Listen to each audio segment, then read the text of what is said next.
Okay, so good morning. We're here for another edition of Torah study, Parshat HaShavua, the Torah portion of the week. The portion this week is Toldot and begins on page 146 in the Eitz Chaim, or whatever edition of Chumash you have. It's Genesis chapter 25, beginning with verse 19. So I want to focus let me say it this way. First start with the blessing. Baruch atah Adonai, Eloheinu melech haolam, shekidshanu b'mitzvotav v'tzivanu la'asok b'divrei Torah. So this is the only portion which focuses entirely on Isaac and Rebekah and their family, right? So Isaac clearly was mentioned in last week's and the week before portion. Hey, Martha.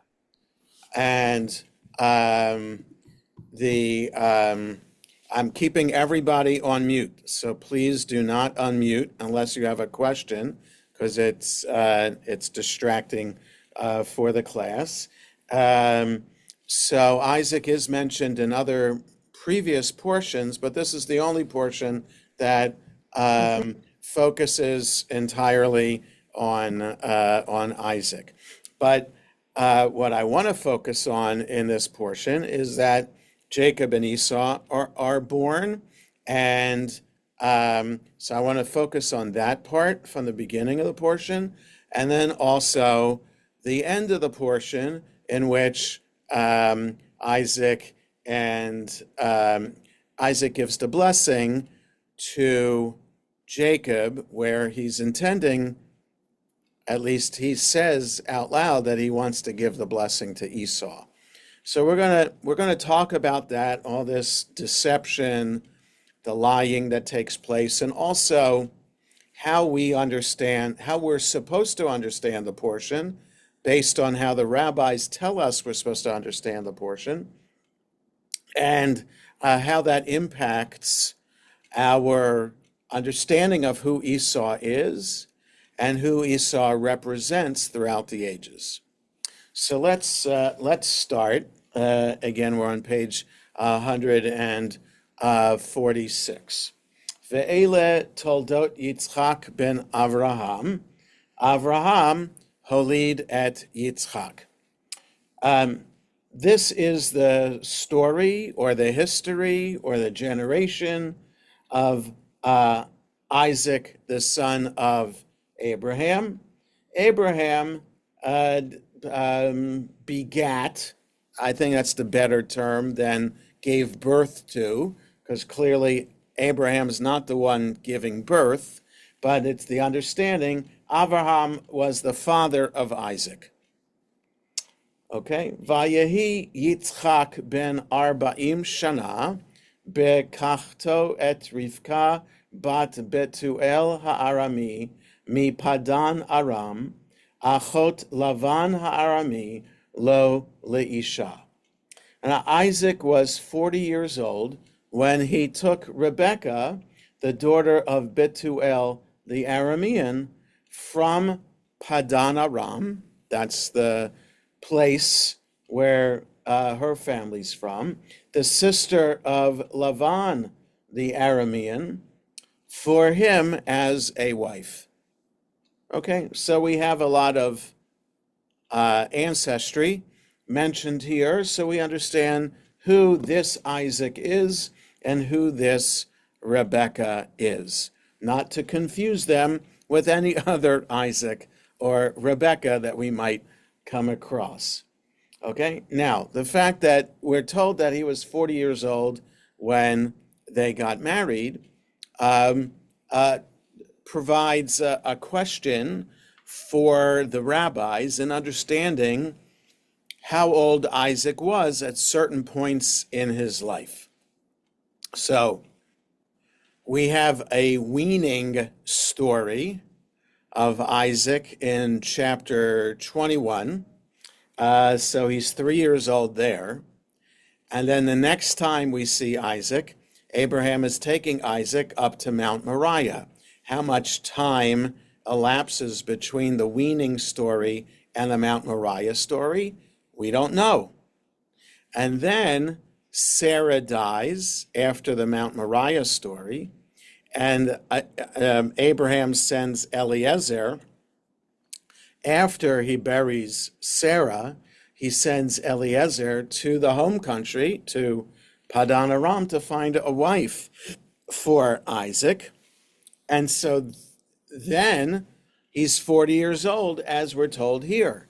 So how much time elapses is unclear to us. It is clear that some time would have elapsed, but there are some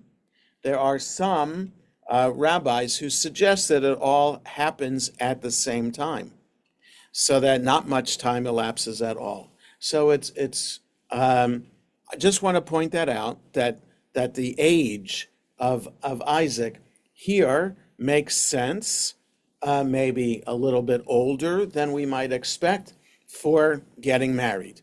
So, okay, 21.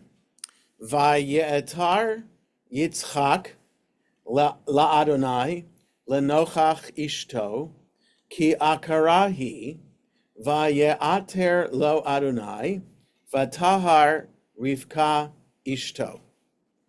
Now, vayetar is a Torah word for praying and or pleading to God, or having,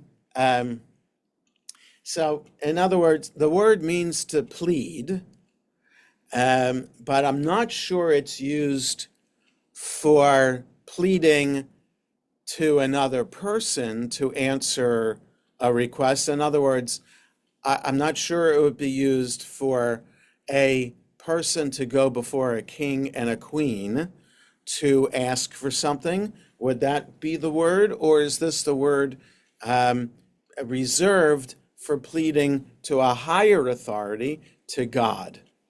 Okay, so just the pleading, what kind of pleading was it? We don't have the words here, but Isaac pleaded to God in the presence of his wife because she was barren.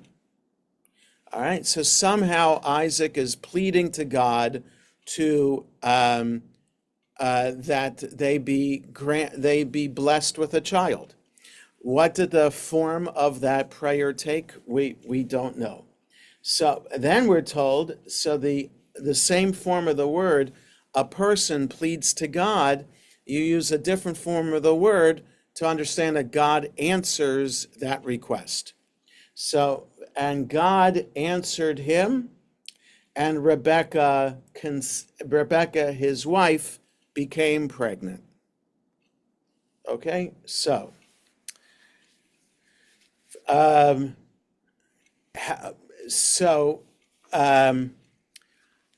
Abraham and Sarah were told, like, God sends we didn't get on last. God sends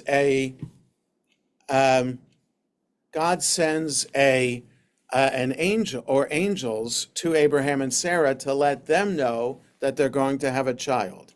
They don't pray to God. God does say, Sarah takes matters into her own hands and has Abraham take her maidservant Hagar and have a child through her.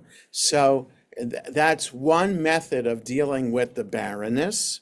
Here, Isaac deals with the barrenness by praying to God or pleading to God.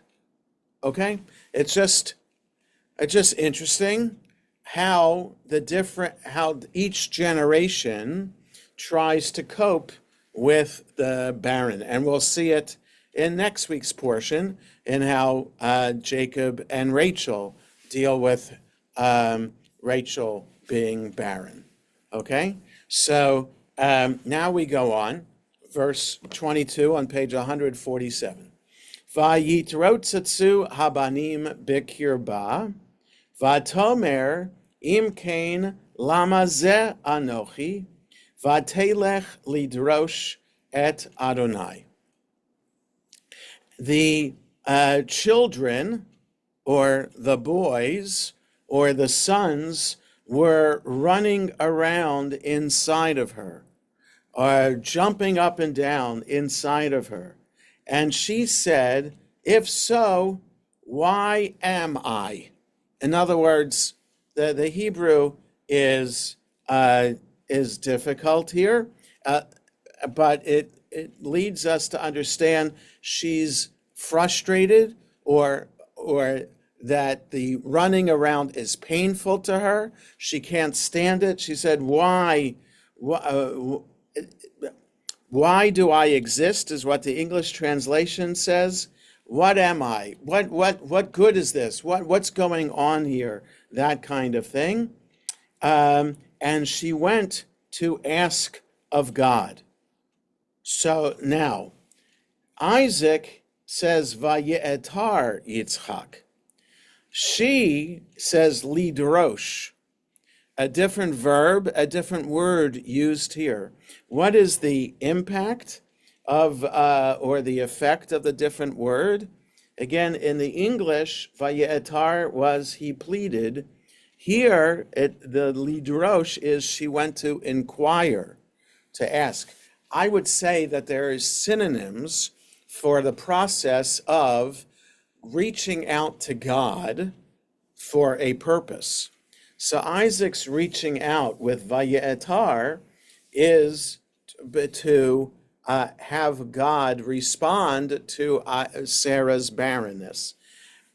Rebecca's Lidrosh, pleading or asking of God, is to respond to the pain that she's experiencing inside of her by having these boys running around.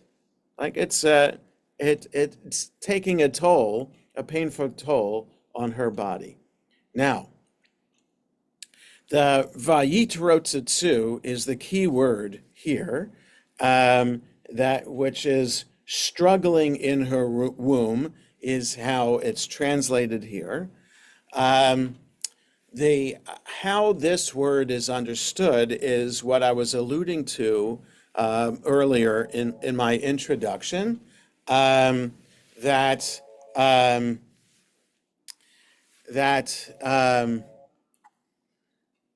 sorry, it's Sumner Katz who's trying to call, was having trouble on the Zoom. So I'm not answering the call because there's nothing I can do for him.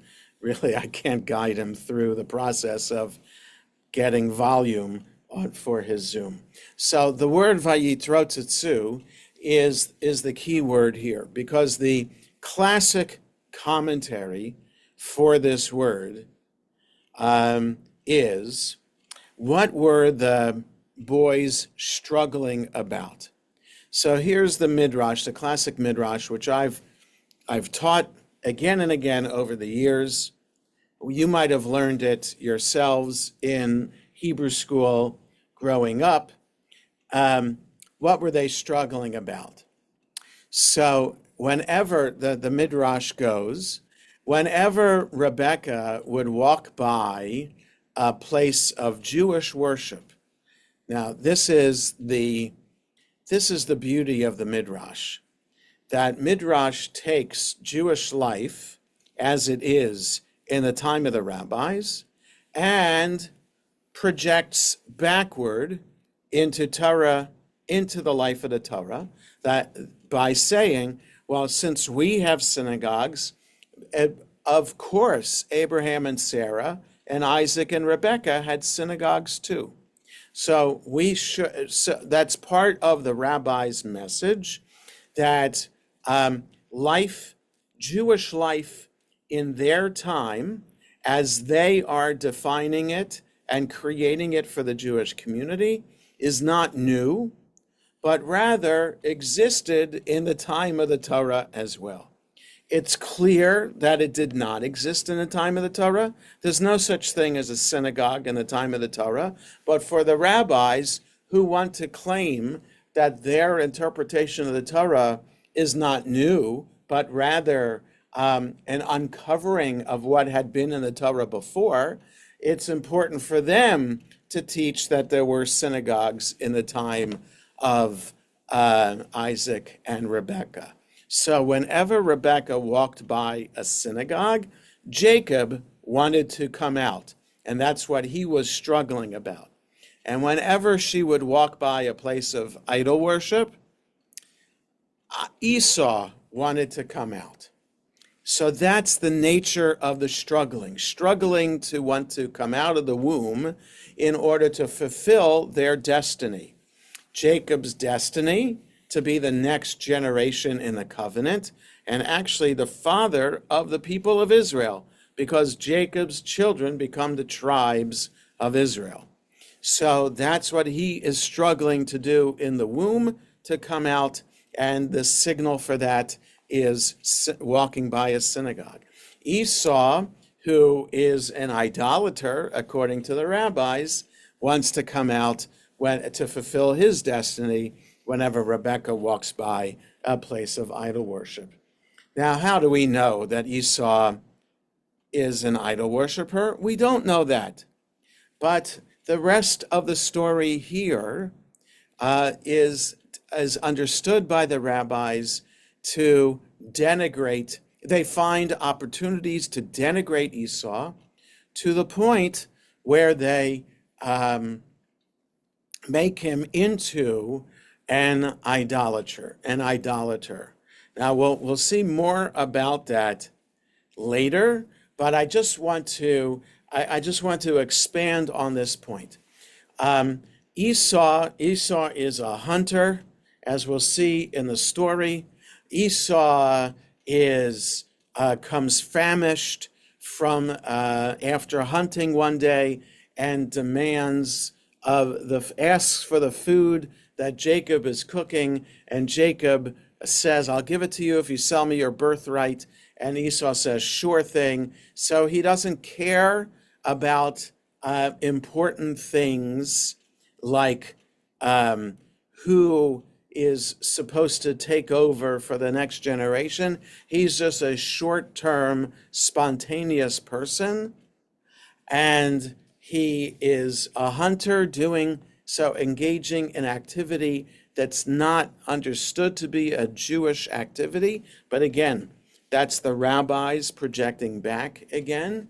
And so because he is the father of the Edomite people, the rabbis then connect Esau to people who become the arch enemies of the people of Israel. The rabbis suggest that the Roman Empire is descended from Esau. So they claim in many midrashim that Rome, other words that they use for Rome are Esau or Edom. And even later in Jewish history, the Christian church is Esau as well. Okay, so for the rabbis, no, let me say it this way. By teaching that this is Esau, first, that Esau is an idolater, that he's struggling in the womb in order to come out to worship an idol, that Esau is a bad guy out to get Jacob, as we see later in the story, and then by projecting forward into their own time to say that the Roman Empire is Esau, and then also to project later in medieval times that the Christian church is Esau, all work together to present a perspective on the text of the Torah that anybody learning the Torah learns the story through that lens of Esau being the archenemy of the Jewish people. And so that lens is the one that we read the story with, and um, and causes us not even to think that we're wearing glasses as we're reading the story. And those who want to be more careful readers understand maybe we have to take off these glasses to be able to see the story in the original way, and then perhaps to understand it in a different way. Okay? So now the rabbis do this all the time, and through their midrash, and those who learn Torah traditionally with midrash, then learn a particular take on how we're supposed to understand the Torah.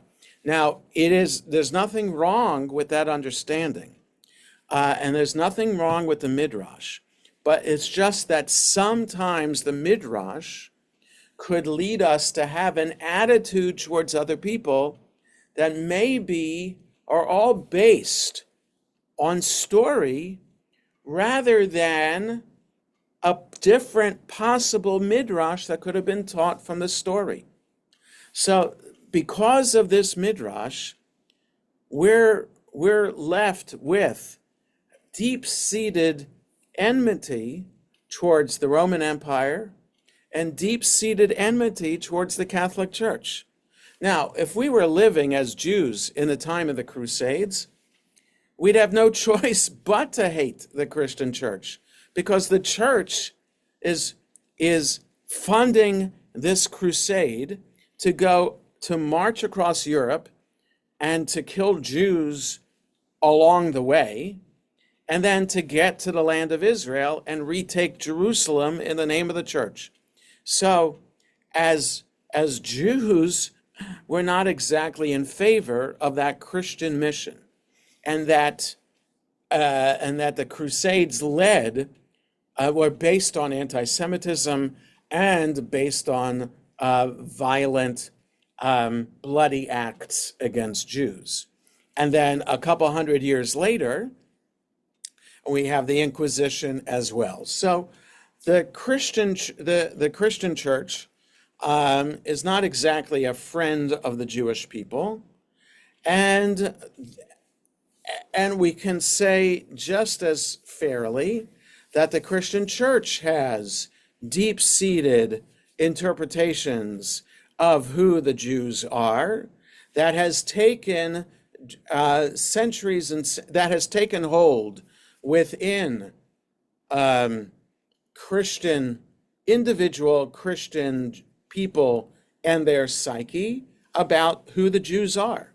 So that the anti-Semitic tropes that we have today are based on Christianity's hatred of the Jews.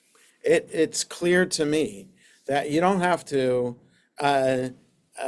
go make a big leap in understanding the Christian church's understanding of the Jews, and then individual people in Christian America who speak for the Republican Party as Christians themselves, and their anti-Semitic views certainly based in history for thousands of years of how the Christian church saw the Jews. And so Jews feel the same way about the church through this traditional lens.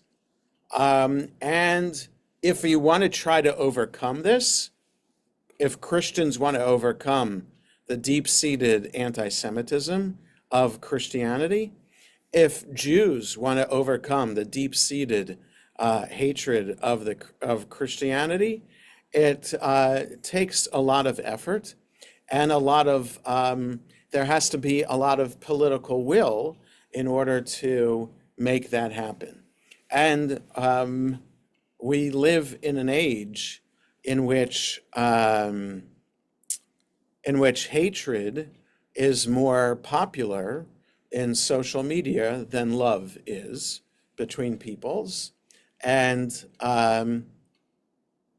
just look at Thomas Friedman's op-ed in the New York Times today about what he has to say about all of this too. It's just part of our society today that extremist hatred is preferred to moderate positions of compromise. So sorry for that tangent, but I just wanted to point out that this is what the rabbis do. They come up with an interpretation, they teach that interpretation, and then Jews traditionally study those interpretations over the centuries, and we think that this is what the Torah wants to teach us. When really we should be reading the Torah with open eyes, without any lenses on, to be able to develop new understandings and different understandings of the Torah that could be just as legitimate, because the words are the words, and we can interpret them any way we wish. So I want to jump forward because I want to get to something else about how the rabbis might understand how to overcome this, how to overcome the deception.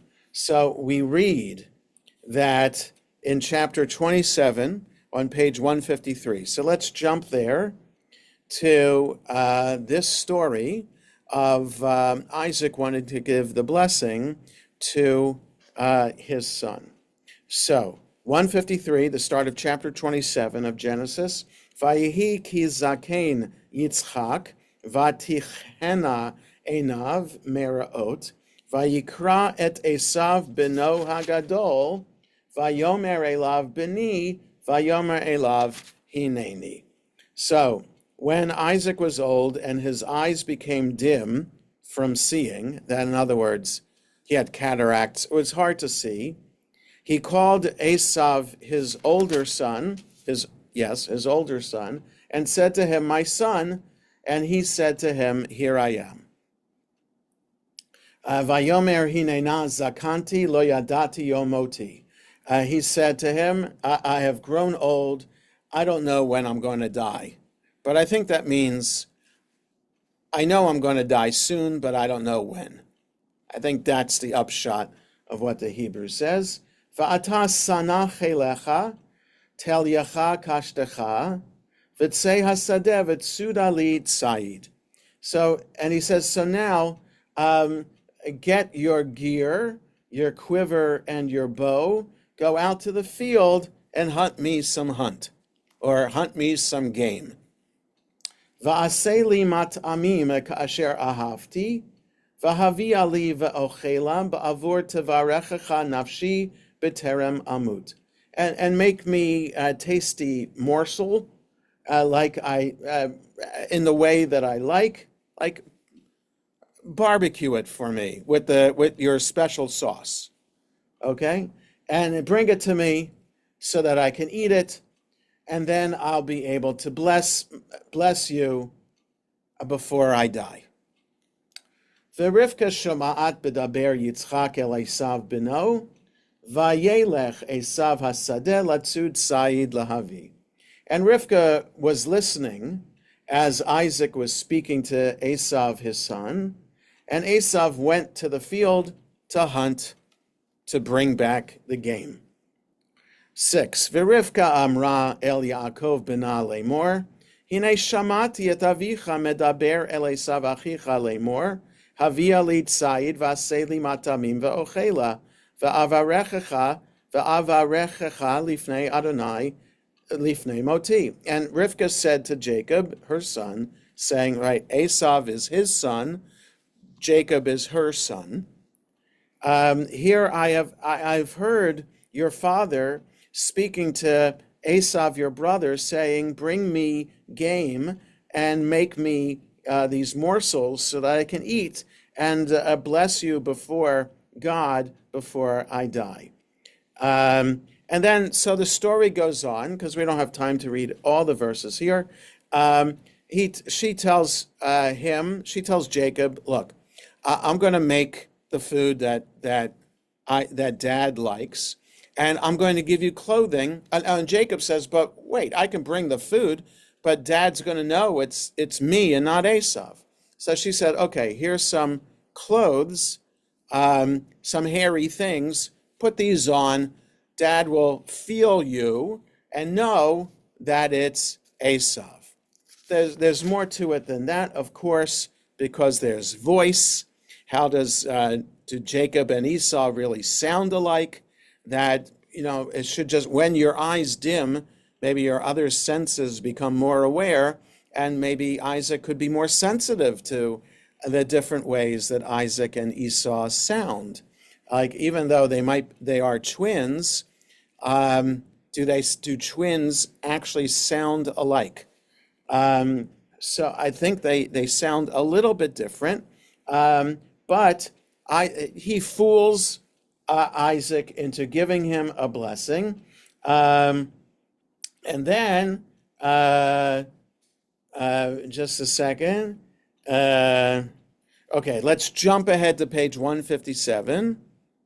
Jump ahead to 157, verse 30. Vayehi ka'asher kila. So then Isaac gives him this elaborate blessing. Vayehi ka'asher kila Yitzchak levarech et Yaakov.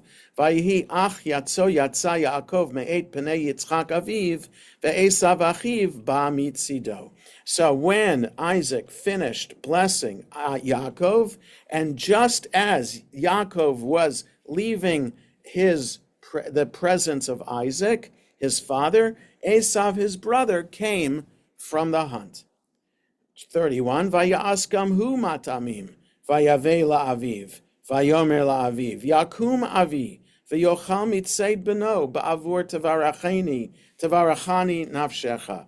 And he made the morsels, like he prepared the food, and brought it to his father, and said to his father, please rise, father, and eat from the hunt of his son, so that you can bless me with your innermost blessing, a blessing that your body, your soul might want to give to me. And 32, Vayomer lo Yitzchak aviv mi ata, Vayomer ani bincha bechorcha Esav.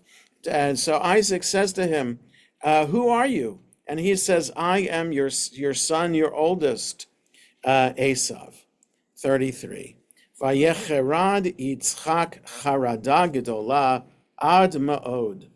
He shook. So Isaac shook a great shaking, a very great shaking. Vayomer, mi efo hu hadsad said, vayaveli va'ochal mikol, b'terem tavo va'avarachehu, gam baruch yihiyeh.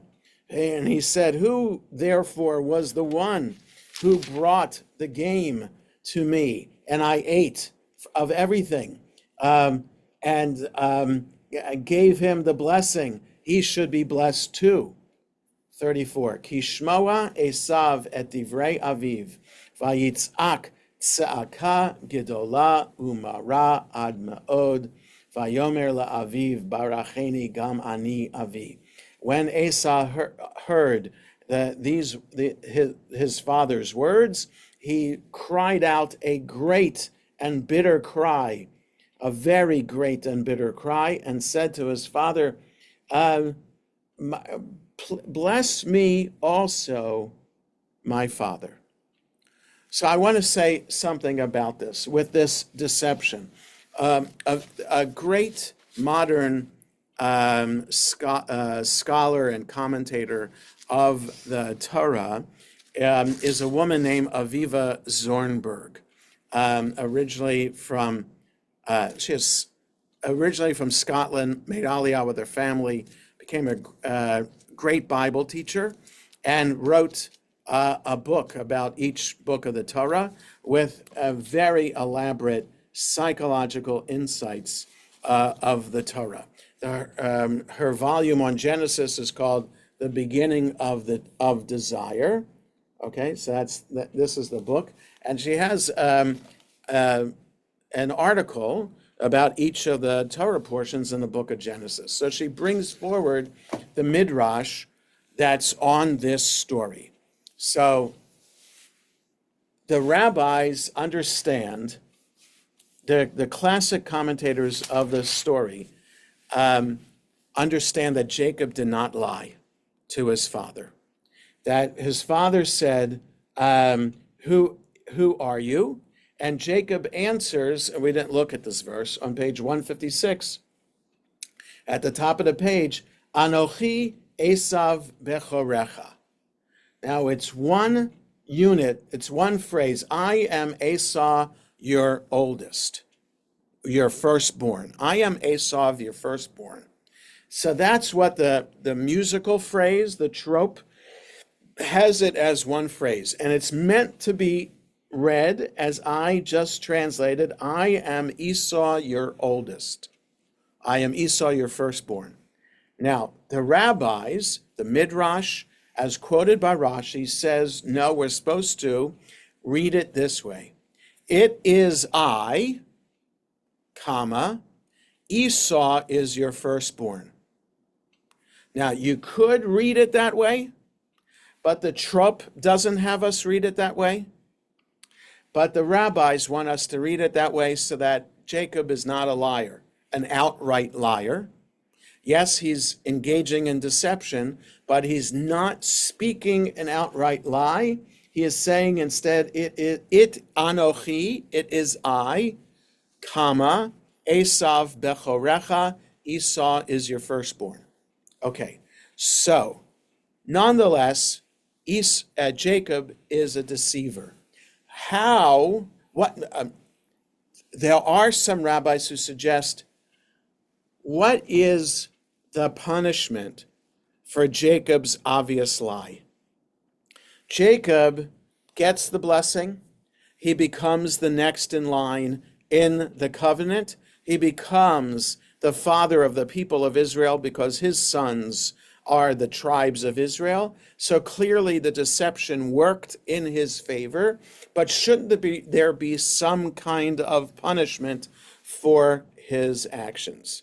So there are two midrashim that Aviva Zornberg reminds us of. First, when Jacob goes to marry Rachel, his father-in-law plays an act of deception on Jacob by having him marry Leah before Rachel, so that on their wedding night, somehow the switch is made, and in the morning, Jacob sees that it's Leah and not Rachel, complains to his father-in-law, and says, in our place, the oldest gets married first.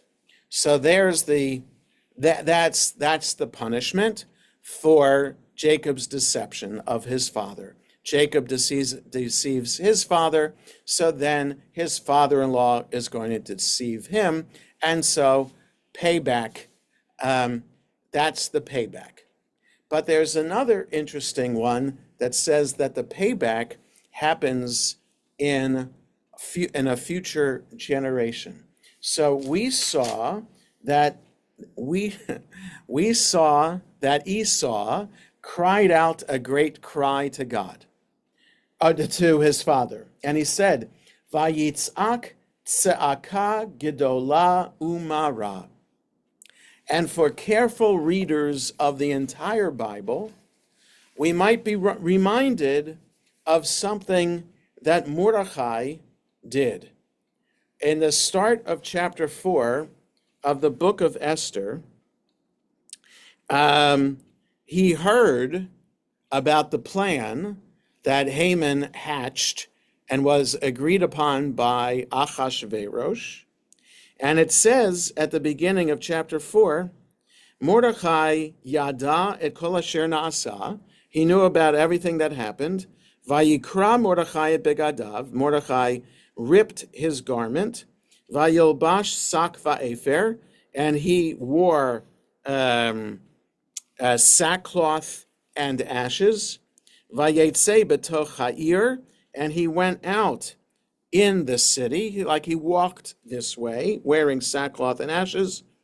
Vayizak ze'aka gedola umara. So now it's with a zayin and not a tzadi, but it's essentially the same word. And he cried out a great and bitter cry. So according to the Midrash, according to this Midrash, this is the payback for Jacob's deception. The payback is that the first payback is that it just happens a few years later when he is forced to marry Leah before marrying Rachel. Okay, so that's payback in a few years' time. And that is, if you're going to punish a child for an act, for being bad or not listening, you want to punish with something that makes sense. But for this other midrash, the payback is more of an effect on the entire Jewish community. So Jacob's deception of his father that resulted in getting the blessing for establishing the covenant, now that he's the next in line to establish the covenant with God and to become the father of the Jewish people, that comes with a price. Being the Jewish people comes with the price of deception. And what did it lead to? It led to almost our being killed, wiped out by Achashverosh and Haman, and that the cry of Mordechai reflects that. So this, I think, is a more powerful midrash on Jacob's deception, that it reflects this idea of one school of thought among the rabbis that, wait a second, you other rabbis are telling us Jacob didn't lie? I don't buy that, and we don't accept that, this one rabbinic school of thought. No, there's no avoiding it. Jacob definitely lied, and now how do we understand the payback for this? Because there has to be payback. A righteous person, even more so, is not allowed to get away with a lie. A regular person, okay, white lies happen all the time, and we get away with white lies all the time. But Jacob, as the patriarch, we pray his name 3 times a day, he's not allowed to get away with this. And because he lied, this act of deception affects us as a Jewish community. So that, let's say if Jacob, the story of Jacob, if it happened, maybe it was like 1300, 1400 BCE, and the story of Mordechai and Achashverosh, maybe 500 BCE. So 900 years later is when we have payback for Jacob's lie. That the act of the Mordechai using almost the exact same words that Esau used is the hint for the rabbis of how the ripple effect of an act of the righteous patriarch